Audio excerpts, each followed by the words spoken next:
दोस्तों, वीडियो शुरू करने से पहले कृपया आप मेरे चैनल को सब्सक्राइब जरूर करें और साथ में बेल आइकन को भी दबा दें ताकि मेरे नए वीडियो का नोटिफिकेशन आपको मिल जाए। और अगर वीडियो अच्छा लगे तो कृपया लाइक, कमेंट और ज्यादा से ज्यादा शेयर करें। अब देर न करते हुए आज की साखी शुरू करते हैं।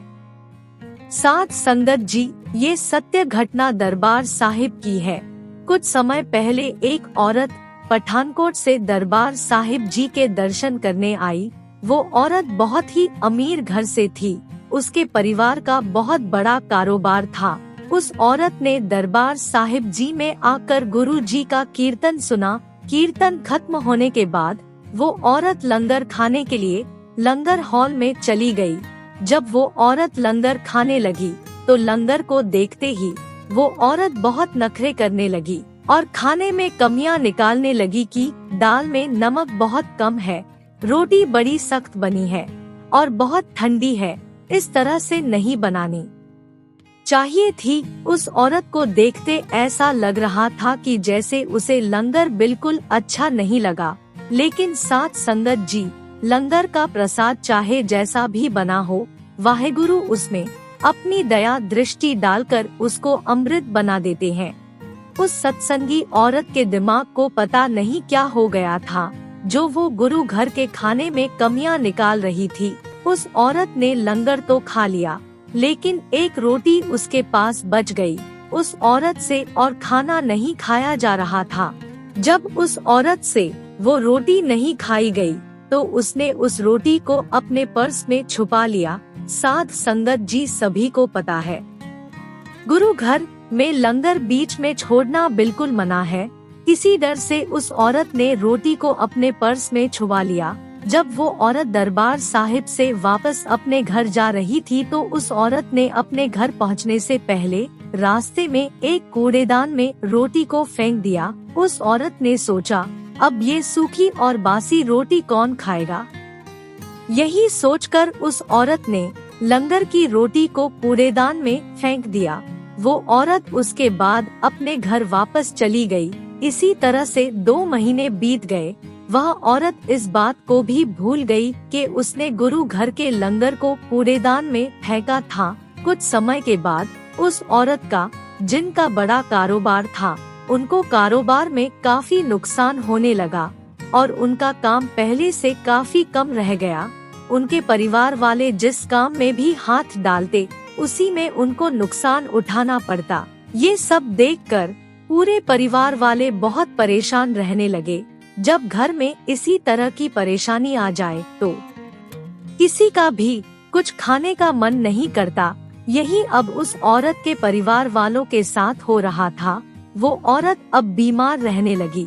जब घर में बहुत ज्यादा परेशानी बढ़ गई तो वो औरत दरबार साहिब जी में अरदास करने चली गई और दरबार साहिब जी के दर्शन करने के बाद उसे काफी शांति महसूस हुई। उसने कुछ दिन वहीं रुकने का फैसला किया। अब वो औरत रोज सुबह उठती, स्नान करने के पश्चात नित्य करती, वाहेगुरु का नाम जपती और कीर्तन सुनती। एक दिन कीर्तन के बाद ग्रंथी जी ने कथा सुनाई। उस कथा में ये बताया जा रहा था कि कैसे एक आदमी ने अपने धनवान होने के घमंड में गुरु घर के लंगर को खाने से इनकार कर दिया और अपने पैसे के अहंकार में गुरु घर के लंगर को ठोकर मार कर चला गया।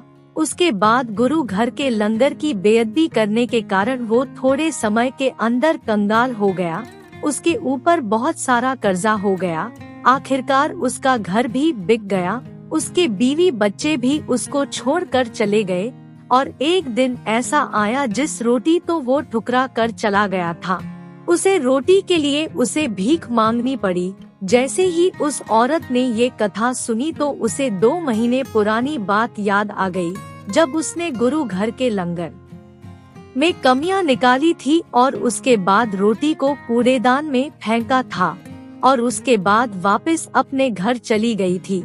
वो अपनी इतनी बड़ी गलती को याद करके रोने लगी और दरबार साहिब के आगे माथा टेक कर माफी मांगने लगी और बार बार वाहेगुरु के आगे अरदास करने लगी कि वाहेगुरु इस बार बख्श दीजिए, आगे से कभी ये गलती नहीं होगी। जब दरबार साहिब के सेवादारों ने उसे रोते हुए देखा तो उसे समझा कि तुमने अपनी गलती के लिए पश्चाताप कर लिया है, वाहेगुरु जरूर मेहर करेंगे। सेवादारों के समझाने के बाद ही वो औरत शांत हुई और वापस अपने घर पठानकोट लौट गई। साध संगत जी, सारी दुनिया रोटी के लिए ही मेहनत करती है, दिन रात इसी के पीछे भागती है ताकि उन्हें 2 समय का खाना मिल सके। अगर हम रोटी की इज्जत नहीं करेंगे तो फिर क्या फायदा काम करने का, मेहनत करने का, पैसे कमाने का, क्योंकि रोटी को भगवान के समान समझा जाता है। अगर हम रोटी की इज्जत नहीं करेंगे तो वो सबसे बड़ा पाप है। साध संगत जी, हमें भी जो परमात्मा ने दिया है उसी में खुश रहना चाहिए और उसका शुक्राना करना चाहिए।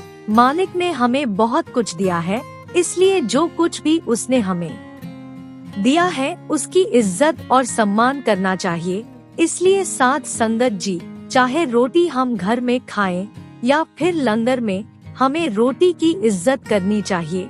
और गुरु घर की रोटी तो वैसे ही अमृत सामान होती है जिसमें वाहेगुरु की दृष्टि डली होती है, इसलिए लंगर में उतना ही लेना चाहिए जितनी भूख हो और बीच में ना छोड़ना पड़े।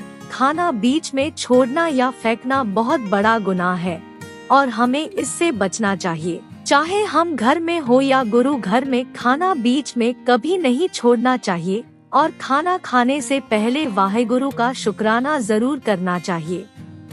वाहेगुरु जी का खालसा, वाहेगुरु जी की फतेह। साध संगत जी, अगर आपको ये साखी अच्छी लगे तो कृपया लाइक, कमेंट और ज्यादा से ज्यादा शेयर जरूर करें। आपके प्यार और स्नेह के लिए बहुत बहुत धन्यवाद।